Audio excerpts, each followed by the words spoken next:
বাগডোগরা থেকে হেলিকপ্টারে কোচবিহারে যাচ্ছেন সুকান্ত মজুমদার। হাতে সময় কম, প্রচারে যেতে হচ্ছে বিভিন্ন জায়গায় এবং সে কারণেই ব্যবহার করা হচ্ছে হেলিকপ্টার। আমি সরাসরি চলে যাব সুকান্ত মজুমদারের কাছে। হেলিকপ্টারের ব্যবহার এই বিশেষভাবে নির্বাচনের সময় দেখা যায় আপনাদের বিভিন্ন রাজনৈতিক দলের নেতাদের এই হেলিকপ্টার ব্যবহার করতে।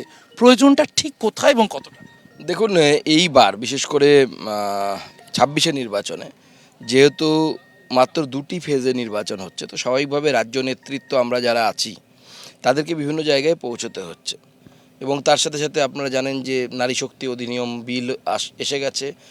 আগামীকাল ভোটাভুটি আছে, যেখানে মহিলাদের লোকসভা, রাজ্যসভা এবং বিধানসভাতে 33% রিজার্ভেশন দেওয়া হবে। তো স্বাভাবিকভাবে তার জন্য আমাকে দিল্লি ফেরত যেতে হবে আজকেই। তো সেক্ষেত্রে এই সমস্ত ক্ষেত্রে এই হেলিকপ্টারের প্রয়োজন হয়ে পড়ে, আবশ্যিক হয়ে পড়ে।